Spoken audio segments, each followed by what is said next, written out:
You're listening to the Water Cooler Edit with Chris and Rich. Hello everybody and welcome back to another episode of the Water Cooler Edit with mybayut. On this episode, we were talking about one of the hottest talking points and something that's kind of got to me as well because I've been here for a very long time. School fees are increasing again, and not by a small margin, but at least there is some sort of system of how it works to make it justifiable. Nighttime swimming in the United Arab Emirates, how is that possible? And also there are some really fun concerts that are happening this year and there's some bands that you don't want to miss. All this and more. Well, all that out of the way, it's of course myself, Chris, and Rich. How you doing, man? And we'll start things off with probably the topic that probably means the most to me, but it's something that you really need to consider, and that of course is school fees. So if you have children here in the United Arab Emirates, you obviously need to put your child through school. Homeschooling is an option. But in all fairness, there are many schools in the United Arab Emirates that are absolutely incredible. I myself went through the education system here. Shout out to Dubai English Speaking School, Victoria English Speaking School, and English College, because that's where I went.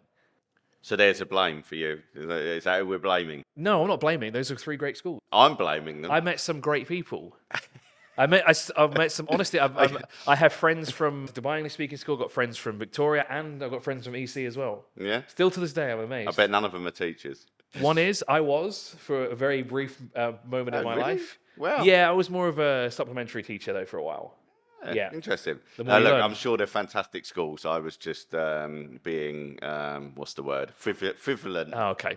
But of course, we're not talking about where I went to school. We're talking about the recent announcement from the regulating authorities, the educational boards here, about the fee increase. So this means every year, the school has the option to increase the fees by a certain percent, up to 6% of what they charged you last year.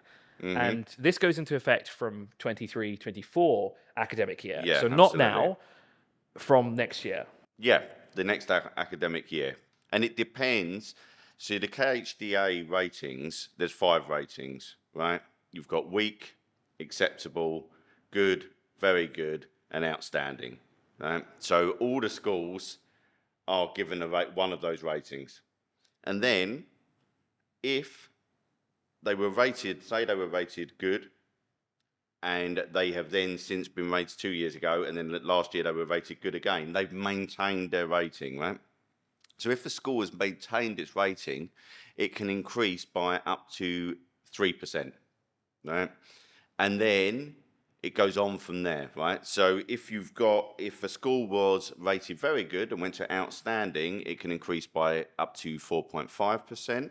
If it went from good to very good, it can increase by up to 5.25%. And the biggest one, This is the one that gets me the most, is that if you go from weak to good, it's a 6% increase. weak to acceptable, Weak to acceptable, sorry. and acceptable to good, it can be up to 6% increase.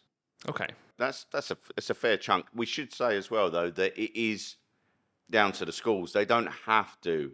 In fact, this is what they can do if they want to. But if they don't, like there are some schools already that have announced they're gonna freeze the prices, right? But now this allows them to have that option depending on whether they've maintained their status or they've improved it. Obviously, if their status has gone down.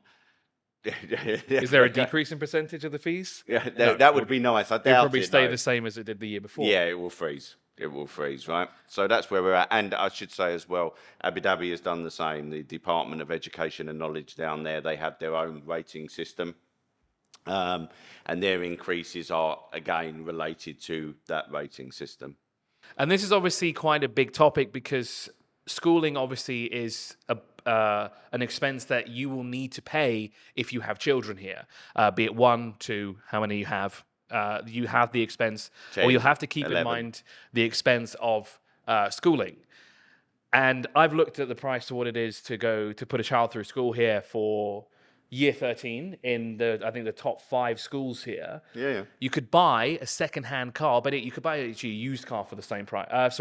You could buy a new car for the same price in 1 year.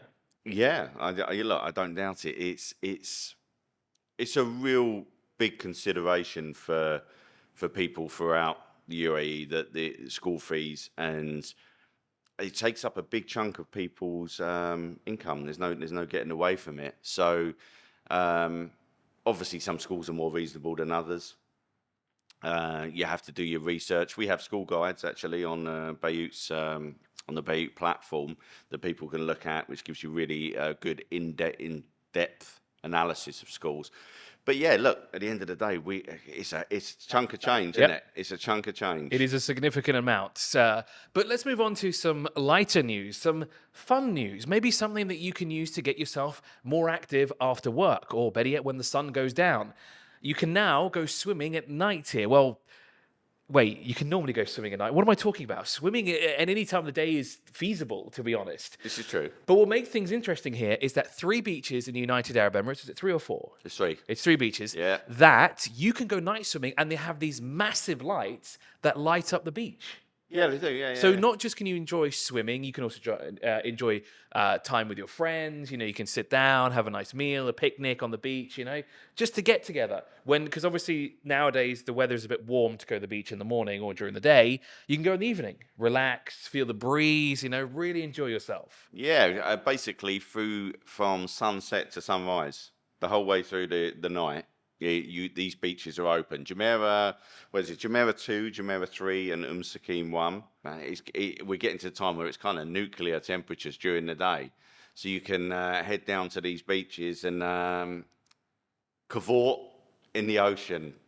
By cavort, I mean swim in the ocean throughout the night. I wanted to go to the beach on the weekend. I wanted to pack my swimmies, but I realized that it's really hot. It's sausaging hot sometimes outside, especially when you go around 11, 12, now that we're in the summertime. Yeah. So it's either I go to the beach and have fun, or I come back looking like a lobster. So I probably would have been red for this entire episode. If you're looking for something fun to do, or you like a bit of music here and there, maybe some rock and roll or whatever the kids listen to nowadays, there are plenty of concerts coming this year. The Foo Fighters have been announced for Formula One. I probably will miss it again this year because I still haven't been to the Formula One here. They're back. They're bad. Bad in a good way. 26th of November, Sunday, they're the kind of headline act, bringing the house down. I believe they did it in 2021 as well, so it's not their first time. So it's a returning act. Yeah. Great band.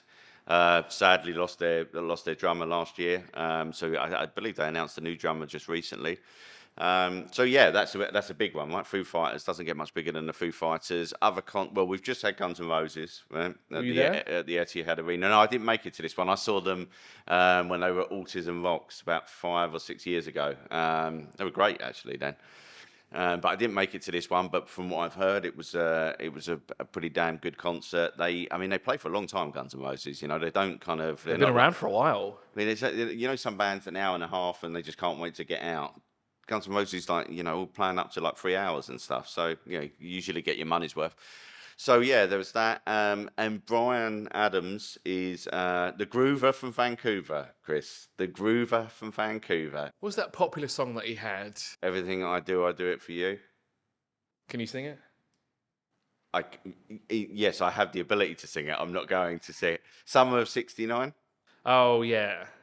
I got my first real 6-string. How is this music that... The 5 and... How is this music that people listen to nowadays? This is all old. These are all old bands. Yeah, they are kind of... Bryan Adams was around when I was a kid. Yeah, I mean, he was kind of 80s and 90s, right? Yeah. But the tour, well, I should say when it is actually, it's 4th of November at the Coca-Cola Arena. And the tour is called the So Happy It Hurts Tour. Have you ever been so happy it hurts, Chris? I guess maybe being run over by a Volvo 850 T5R, yeah, I'll probably be so happy it would hurt. So yeah, because you love that car so much. Yeah. And if it would have run me over, yeah. Yeah. So this is my perfect way to go. Yeah. Yeah, there you go. So 100%. Happy it hurts. You know what, I've got to say, I love the generation nowadays because old music is making a comeback. Yeah. So everything that was popular in the 90s, that was always good, no matter what, whether the Venga Boys, Steps, Boyzone, Blue, whoever they are, we're coming full circle. We've had Backstreet Boys as well here this year. Boys, yeah. They're all coming out. The music is everywhere. Everyone's listening to it again, so it's great. I love it. Nice, yeah. I was a bit of a Bryan Adams fan back in the day, actually. So I may well. I heard that from your rendition. I know you could tell, huh? Yeah, It was like Brian Adams being in the room, wasn't it? Yeah. It was like the groover from Vancouver was Rich, right here. Rich, you were momentarily missing for a while. Where did you go? So yeah, I might go to that one. But yeah, I mean, look, keep an eye out on our blog on mybayut for we have a post on there of all the upcoming concerts, and there's some pretty big artists coming in the rest of this year, and that will carry on into next year, no doubt. So woo! Well, that brings an end to this episode of the Water Cooler Edit with mybayut. Thank you so much for joining us. And if you're interested in learning any more about the topics that we've discussed on this episode, you can check out the mybayut blog, which is bayut.com/mybayut. Don't forget to check out the full episode on YouTube and your favorite audio streaming platforms as well. See ya! See you guys. You're listening to the Water Cooler Edit with Chris and Rich.